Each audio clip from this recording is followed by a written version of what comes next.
నమస్తే. ఇన్నాళ్ళు నన్ను సపోర్ట్ చేస్తూ, ఎంకరేజ్ చేస్తూ మీ ప్రేమని నాకు అందిస్తున్న ప్రతి ఒక్కరికి కృతజ్ఞతలు. అలాగే ఈ వీడియో కూడా ఖచ్చితంగా మీకు ఉపయోగపడుతుంది. లైక్, షేర్ అండ్ సబ్స్క్రైబ్ చేసి మీ సపోర్ట్‌ని నాకు అందించండి. అలాగే ఈ వీడియో పట్ల మీకున్న అభిప్రాయాన్ని కామెంట్ సెక్షన్‌లో కామెంట్ చేసి తెలియజేయండి. ఇప్పుడు వీడియోని చూద్దాం.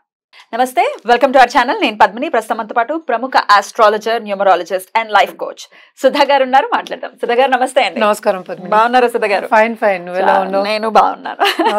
After long time. Correct correct. ఏయో పనులు తెలుసు కదా, నీకే ఆల్రెడీ చెప్పాను కదా, నడిచిపోతుంది అంతే. Life has to go on. Good to see you again. Yeah, thank you. Right, మీరు చాలా ఏళ్ల నుంచి ప్రాక్టీస్ లో ఉన్నారు ఆస్ట్రాలజీ అనేది. అది నాకు తెలుసు. నాకు పర్సనల్ గా కూడా చాలా ఏళ్ల నుంచి కూడా పరిచయం మీరు. సో రాశి వైజ్ మనం ఒకసారి చూసుకుంటే చాలా మంది రాశి ప్రకారమే చూసుకుంటూ ఉంటారు. వాళ్ళ అంటే లగ్నం మేజర్ రోల్ ని ప్లే చేసినప్పటికీ చాలా మందికి తెలియదు. కానీ రాశి ఓకే, నక్షత్రం ప్రకారం కూడా రాశి ఉంటుంది కాబట్టి ఆబ్వియస్ గా మరి రాశి వైజ్ చూసుకుంటే ఏ రాశి వాళ్ళు ఏమేమి పరిహారాలు చేసుకోవాలి for the better well being అనుకోవచ్చు, లేకపోతే ఒక పీస్ఫుల్ లైఫ్ ని లీడ్ చేయడానికి అనుకోవచ్చు. అలాగే జమ్ స్టోన్స్ నాకైతే చాలా చాలా పర్సనల్ గా నేను చాలా నమ్ముతాను. మన దగ్గర జెమాలజిస్ట్ కూడా ఉన్నారు, సర్టిఫైడ్ జెమాలజిస్ట్ ఉన్నారు. బ్యూటిఫుల్. అయితే మరి ఆ జమ్స్ కి గురించి కూడా మీరు వివరంగా ఒకసారి చెప్పండి సుధా గారు. మరి రాశి వైజ్ మాట్లాడుకుందాం. తప్పక రాశి వైజ్ వెళ్దాం, ఎందుకంటే వాళ్ళకి కూడా అర్థం అవుతుంది, ప్రేక్షకులకు అర్థం అవ్వాలి కదా. తప్పకుండా. సో వాళ్ళ నక్షత్రాలు తెలుస్తాయి కదా. సో చాలా మందికి ఏంటంటే బర్త్ స్టోన్ అని బర్త్ స్టోన్ పెట్టుకుంటూ ఉంటారు.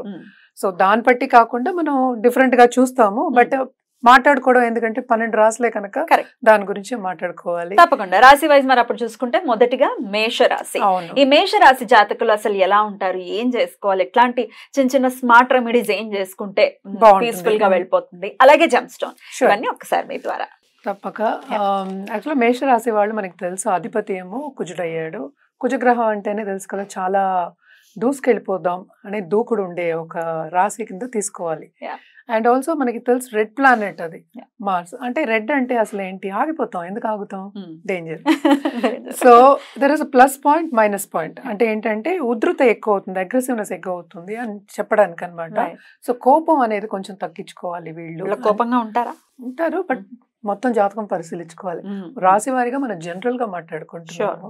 అంటే ఏంటి, దాంట్లో మళ్ళీ 3 నక్షత్రాలు ఉంటాయి, అందరికీ తెలుసు. 9 పాదాలు ఉంటాయి అని తెలుసు. 2.5 అని చెప్తాం, లేదా 2.25. సో అశ్విని, భరణి, కృతిక ఉంటుంది. సో అశ్విని మళ్ళా లార్డ్ ఏమో కేతు కదా, మరి భరణికి మళ్ళా శుక్రుడు అయ్యాడు, కృతికాకి సన్ అయ్యాడు. So there is a difference there. So gem stones మాట్లాడుకున్నా, రెమెడియల్ మెషర్స్ మాట్లాడుకున్నా, మనం ఎప్పటికైనా ఫస్ట్ చెప్పవలసింది ఏంటంటే జాతకం పరిశీలించుకోండి అనే చెప్తాము.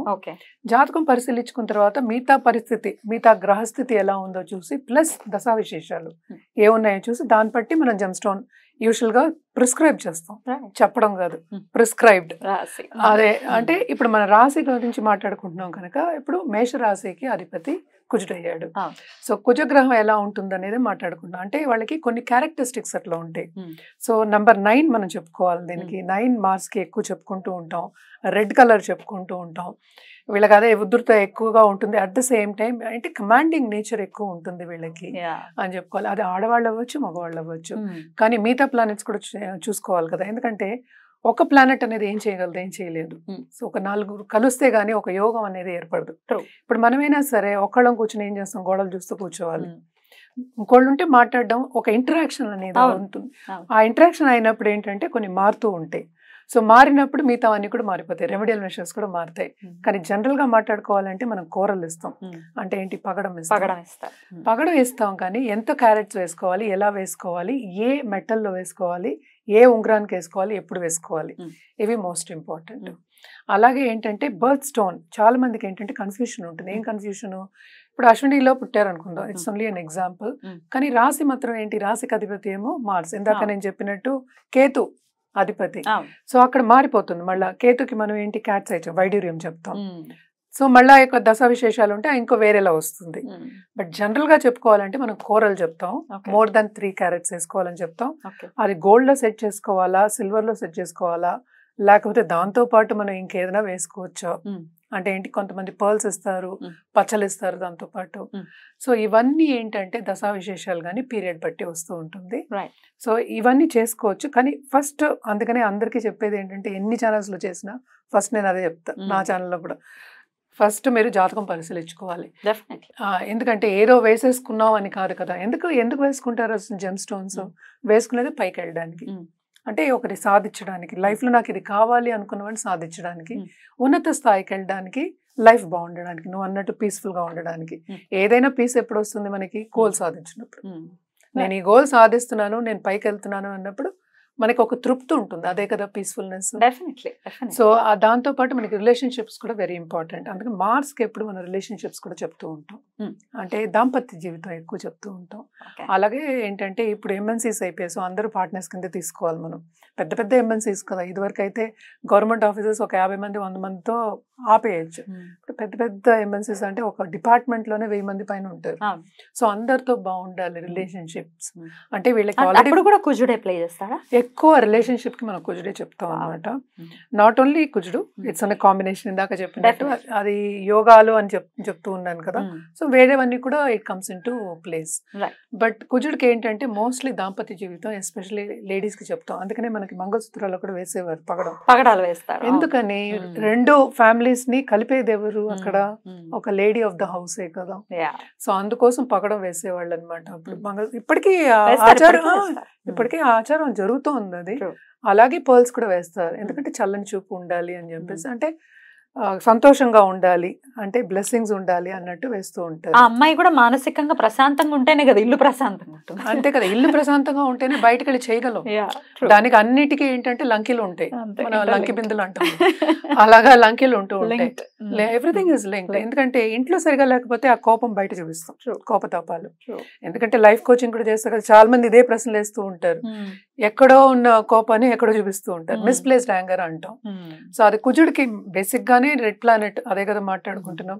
దానికి మిస్ప్లేస్డ్ యాంగర్ అనేది వన్ ఆఫ్ ది పార్ట్. అది అంటే అందరికీ ఉంటుందా ఈ రాశి వాళ్ళకి అనేది క్వశ్చన్ మార్క్, ఎందుకంటే మొత్తం జాతకం పరిశీలించుకుంటే తెలుస్తుంది. అయితే మామూలుగా అయితే పగడం పెట్టుకోవచ్చు అని అంతే. ఒకవేళ కుజుడు నీచపడి కర్కాటకంలోనే నీచపడ్డాడే అంటే మరి పెట్టుకోవచ్చా? అది మిగతా పరిస్థితిని చూసిన తర్వాత, ఎందుకంటే నీచభంగ రాజయోగాలు ఉంటాయి. అంటే రాజయోగాలు వచ్చినప్పుడు ఇస్తాం తప్పక. వృషభంలో ఉంటే నీచభంగ రాజయోగమే కదా. అయినా కూడా లేకపోతే జూపిటర్ చూసినా సరిపోతుంది, వీనస్. బికాస్ ఏంటంటే బెనిఫిట్స్ చూడాలి. కేంద్రంలో ఆడేమో మళ్ళీ ఉండొచ్చు, ఇంకా చాలా ఉంటాయి దాంట్లో, చాలా ఆస్పెక్ట్స్. మరి ఇప్పుడు జాతకం లేని వాళ్ళకి ఇది హెల్ప్ అవుతుంది డెఫినెట్ గా. ఒకవేళ నామ నక్షత్రాలని బట్టి ఒకవేళ రాశి చూసుకుంటే హెల్ప్ అవుతుంది. మరి అలా పగడం పెట్టుకోవచ్చా, పర్వాలేదా? అలా అందుకనే ఇందాక నుంచి చెప్తున్నాను, ఫస్ట్ జాతకం పరిశీలించుకోవాలి. ఇప్పుడు జాతకమే లేదు, అందుకనే దానికే వస్తున్నాను. హోరశాస్త్రం అని ఉంటుంది కదా మనకి, దాన్ని బట్టి మనం డిసైడ్ చేస్తాం అనమాట. వాళ్ళ ఫిక్స్ చేయొచ్చు, టైం ఫిక్స్ చేయొచ్చు. జనరల్ గా ఏంటంటే ఈ కాలంలో బర్త్ సర్టిఫికెట్ లేకుండా ఎవరు లేరు. ఇదివరకు పాత వాళ్ళ, పురాతన వాళ్ళైతే ఎక్స్పీరియన్స్ ఉంది, ఎప్పుడు ఎలా ఉందో చూసి ఏదో ఒకటి చెప్తారు కదా, ఈ రోజు ఇది అని చెప్పినప్పుడు రోజు అనేది మనం ఫిక్స్ చేయొచ్చు. వాళ్ళ ప్రాంతం కూడా తెలుస్తుంది కదా. సో ప్రాంతం అయితే ఏంటి, అది కూడా టైమే. ఇప్పుడు లాటిట్యూడ్ లాంజిట్యూడ్ పట్టే మనం చెప్తాం, మారడం అని కదా, that is time. Latitude లాంజిట్యూడ్ difference ఉంటుంది. సో 5-10 minutes డిఫరెన్స్ ఉంటే జాతకం కొంచెం మారే ఛాన్సెస్ ఉంటాయి. బట్ నక్షత్రం అనేది 24 hours ఉంటుంది కనుక మనం ఆ ఆస్పెక్ట్ బట్టి చంద్రలగ్నం నుంచి కూడా చెప్పొచ్చు, చాలా మట్టుకు కరెక్ట్ అవుతుంది. సో వాళ్ళు పెట్టుకోవచ్చా అంటే ఫస్ట్ జాతకం పరిశీలించుకోకుండా మనం ఏ స్టోన్ పెట్టుకోకూడదని నేను చెప్తాను. ఎందుకంటే చాలా మంది ఫోన్లు చేసి నన్ను అడగడం కూడా, నాది ఇది రాసి, నాది నక్షత్రం, నేను ఏంటి పెట్టుకోవాలని అడుగుతారు. నేను మొత్తం పరిశీలించుకోవాలమ్మా అంటే, ఎందుకంటే ఇక్కడ మనం దశా విశేషాలు అంటే పీరియడ్ చూసుకోవాలి, అది ఇందాక నుంచి చెప్తున్నాను. కానీ నీకు ఏం కావాలి అనేది వెరీ ఇంపార్టెంట్. లైఫ్లో ఏంటి నీ గోలు, ఎలా ముందుకు వెళ్దాం అనుకుంటున్నావు, నీకు స్టడీ కావాలా, రిలేషన్షిప్ కావాలా, లేకపోతే ఏం కావాలని చూసి దాన్ని బట్టి ప్రిస్క్రైబ్ చేయడం అనేది జరుగుతుంది. అంటే ఏంటి, డబ్బు కావాలని అంటారు చాలా మంది, మోస్ట్లీ అదే నేను ఇప్పుడు అడగబోయేది కూడా అదే. సో అది కావాలి అన్నప్పుడు ఆ లార్డ్ ఎక్కడ ఉన్నాడు, 9th లార్డ్ ఎక్కడ, 2nd లార్డ్ ఎక్కడ ఉన్నాడు, సో కలిపి చూడడం కానీ కలిపి ఇవ్వడం కానీ సో చేయడం. నువ్వు ఇందాక అడిగిన ప్రశ్నకి ఇప్పుడు నీచభంగ రాజయోగం చెప్పాను కదా, అది సిల్వర్లో పెట్టుకోవాలా, ఏ మెటల్లో పెట్టుకోవాలనేది ఉంటుంది. అలాగే ఎరుపు ఉంటుంది పగడం, కానీ తెల్ల పగడం కూడా ఉంటుంది, వైట్ కూరలు ఉంటుంది. సో ఇలాంటివి చాలా ఉంటాయి అన్నమాట మనకి. సో ఏదో తెలిసింది ఏంటంటే మనం నెట్లో చదివేసాం, గూగుల్లో చదివాం, ఇది పెట్టుకుందాం అనేది కాదు. ఎందుకంటే ఎనీ జాతిరత్నం, ఎందుకు జాతిరత్నం అన్నాం, అది మినరల్స్ పైకి తీసుకెళ్లే ఛాన్సెస్ ఎక్కువ ఉంటాయి. అంటే ఏంటి, దిష్టి తీస్తాం మనం, ఎందుకు తీస్తాం? ఉప్పుతో తీస్తుంది. అది ఎక్కడి నుంచి వస్తుంది? నేల నుంచి వస్తుంది. అంటే నెగటివ్ ఎనర్జీని అబ్జర్వ్ చేసుకోగలదు. అలాగే ఈ జాతి రత్నాలు పాజిటివ్ ఎనర్జీని మనకి క్రియేట్ చేయగలదు, ఇవ్వగలదు. అందుకని మనం పైకి ఉన్నత స్థాయికి వెళ్లే ఛాన్సెస్ ఎక్కువ ఉంటాయని ఇస్తాం. సో మనం అలాగే రెమెడీస్ కూడా చెప్పుకుందాం అని అనుకున్నాం కాబట్టి ఏమైనా స్మార్ట్ రెమెడీ చెప్తారా పర్టికులర్ గా మేషరాశి వారు? మేషరాశి వాళ్ళకంటే మోస్ట్ ఇంపార్టెంట్ ఏంటంటే సుబ్రహ్మణ్య స్వామికి చేయడమే వెరీ వెరీ ఇంపార్టెంట్. అది లేదు అంటే కులదేవతలు కొంతమందికి ఉంటారు, అంటే వాళ్ళ ఫ్యామిలీలో ఉంటారు కదా కులదేవత అంటాం. Durgadevi, any Mata and also ఉగ్ర రూపానికి చేసుకుంటే ఏ పనులైనా మనకి తొందరగా అవుతాయి అన్నమాట.